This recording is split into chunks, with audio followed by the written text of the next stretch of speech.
Formula 1 came incredibly close to getting its season going as planned in the middle of March, but after calling off the Australian Grand Prix at the last minute, racing went on hold until July. As F1 finally gets its 2020 season started in Austria, a lot has changed since that Friday morning in Melbourne just before practice was meant to get underway. It's been a rollercoaster few months, and in this video we're looking at the most significant changes that will affect 2020.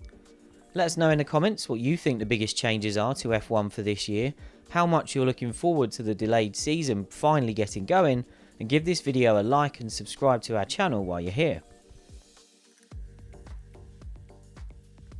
One of the big storylines of F1 2020 was supposed to be the battle for supremacy at Ferrari, but Charles Leclerc has won that battle in the eyes of the team, which has decided to let Sebastian Vettel go at the end of the year. What could have been an all-out battle to show who is the real number one at Ferrari now takes on a different meaning. Vettel rallied towards the end of 2019 and will still want to bow out on a high, and the fact he's leaving after this year could make him less willing to slip into a supporting role to Leclerc if he's asked to. When Racing Point revealed its pink Mercedes in testing, it knew it had gone to a lot of trouble for a car concept that would only be valid for one season. The team figured the potential benefits of copying last year's Mercedes were worth the effort just for 2020, but since then it's had a stroke of luck.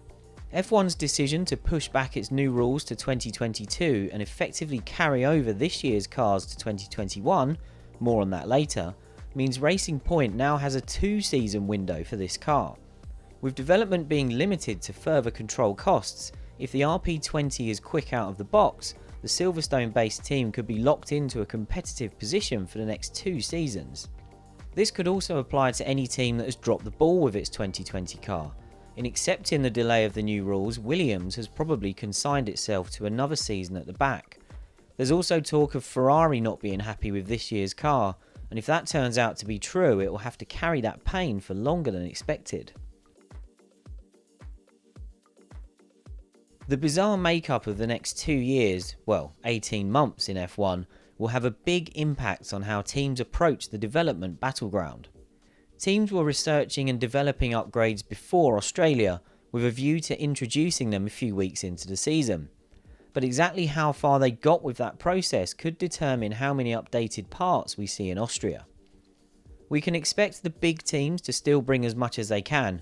Mercedes has already talked of having a chunk of upgrades ready to go, and Red Bull appeared to have a couple of new bits on its car when it ran at Silverstone last week.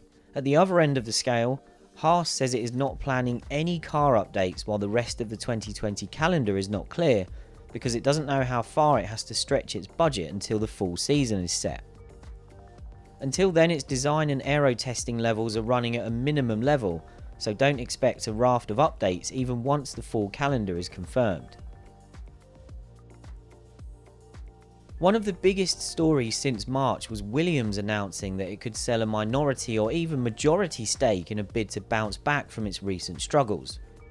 Williams has always been determined to retain its independence and its identity, which can be traced back to Frank Williams and Patrick Head forming the team in the 1970s. While selling the team is just one of the options being evaluated, it shows how serious Williams' situation has become, and it's also a sign of the family being willing to do what's for the best. Oh, and Williams' livery has changed since March too, after it split with its title sponsor.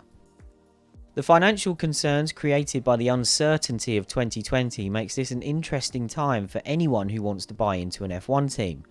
McLaren is also willing to sell a minority stake to shore up its future, and there could be others on the market soon. Daniel Ricciardo effectively handed the keys to Renault over to new teammate Esteban Ocon when he decided to jump ship to McLaren for 2021 before this season even started. It was a major vote of no confidence from Ricciardo to write off his lucrative Renault gamble so suddenly, and Renault's strongly worded response to his departure made clear it didn't take the news well. Ricciardo and Renault should both be professional enough to get through 2020 together, but the team will naturally gravitate towards Ocon this year.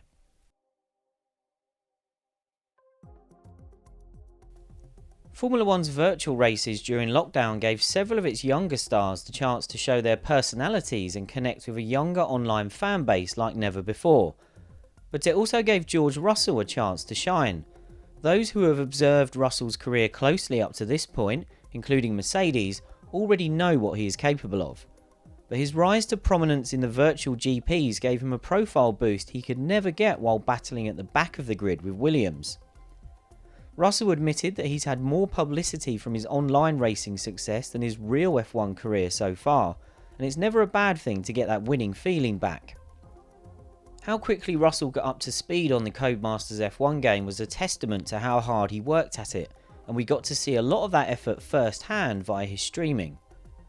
Russell goes into the real 2020 season with more fans and more recognition for his talent and work ethic off the back of his virtual successes. That's what we like to hear, isn't it? This one is so obvious we almost didn't bother to include it. F1 was planning to have a record-breaking 22 races this year, but the only place you'll be able to experience the original calendar is in the F1 2020 game. F1 is doing its best to put on as many races as possible, starting with the 8 confirmed events in Europe, featuring double headers at 2 circuits for the first time. By the time you watch this, there might even be a full provisional schedule for the year, and we could even see an unexpected track or two make it onto the calendar. Pirelli has standardised the tyre allocation for this year to simplify its processes, meaning at every race each driver will get 8 sets of softs, 3 sets of mediums and 2 sets of hards. The race weekends themselves will look very different as well, with teams following social distancing measures, changes to the grid and podium procedures, and of course no fans in attendance. In a bid to save costs, F1 teams and manufacturers will have far less development work on the go during 2020. The big difference here will be on the engine side. Manufacturers generally aimed for 2 upgrades a season, making the power unit components vital areas for improvement during the year. But this season no changes will be allowed for major combustion engine components, the turbocharger, the MGU-H or fuel and engine oil. Only one change will be permitted for the MGU-K, control electronics and energy store, but these cannot be changed again before the end of 2021. For the first time in the hybrid era, F1 is heading towards an engine freeze like we saw when the V8s were still in use.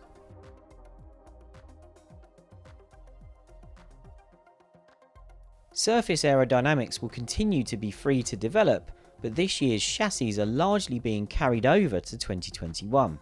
The list of parts that will have their homologation frozen this year includes the monocoque, front floor structure, plank assembly and inboard suspension. Some parts will have their specifications set at the first round and others at round 8. Once homologation is set, some components can be updated twice before the end of 2021 and others just once. Teams are already well down the road of working out which of these homologated components they want to upgrade, as they have very early FIA deadlines to hit in terms of communicating their plans. In short, there's not much the teams can do with their under the surface parts and not much time in which to do it. No team wants to finish last in F1, but whoever does this year is going to get more than just the wooden spoon. F1's first attempt at performance balancing will be quite an elegant solution that gives the worst performing teams slightly more scope for development. The sliding scale of aerodynamic testing restrictions will come into place from 2021, which means this year marks the first time there will be payback of sorts for finishing bottom. That's something to pay attention to throughout the year, particularly if some teams are close together in the championship. Mercedes technical boss James Allison reckons the system can be gamed if a team thinks it's better sacrificing a place in the Constructors' Championship, and therefore some prize money, for more wind tunnel time or CFD work the following year. So there you have it, an outline of just how much happened in Formula 1 while it was supposedly on hold.